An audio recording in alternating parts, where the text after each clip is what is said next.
உத்தரப்பிரதேசத்தில் அயோத்தியில் கட்டப்பட்டிருக்க ராமர் கோயில் ஜனவரி 22ஆம் தேதியன்று திறக்கப்பட உள்ளது. இதில் இந்திய பிரதமர் நரேந்திர மோடி பங்கேற்க உள்ளார். இந்த நிலையில் ராமர் கோயில் திறப்பு விழா அன்று குழந்தை பெற்றுக்கொள்ள வேண்டும் என்று உத்தரப்பிரதேசம் கான்பூரில் உள்ள அரசு மருத்துவமனையில் கர்ப்பிணி பெண்களும் அவர்கள் குடும்பமும் விருப்பம் தெரிவித்திருக்கின்றனர். அதோடு ஏராளமான பெண்கள் முன்பதிவும் செய்து வருகின்றனர். ராமர் சிலையை பிரதிஷ்டம் செய்யும் நாள் மிகவும் நன்னாள் எனவும் அன்று குழந்தை பெற்றுக்கொண்டால் அக்குழந்தைக்கு சிறப்பான எதிர்காலம் அமையும் என்றும் தாய்மார்களும் குடும்பத்தாரும் விரும்புவதாக தெரிய வருகிறது. சில பெண்களுக்கு பிரசவ தேதி ஜனவரி 22க்கு முன்னதாக அல்லது பின்னதாக இருந்தாலும் கூட ஜனவரி 22 அன்றே சிசேரியன் அறுவை சிகிச்சை வழியே குழந்தை பெற்றுக்கொள்ள முன்வந்திருக்கின்றனர்.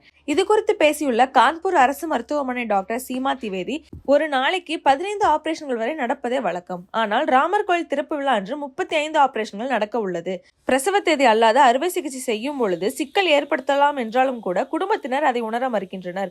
தாய் சேய் நலம்தான் முக்கியமாக பார்க்க வேண்டும் என்றும் தெரிவித்திருக்கிறார்.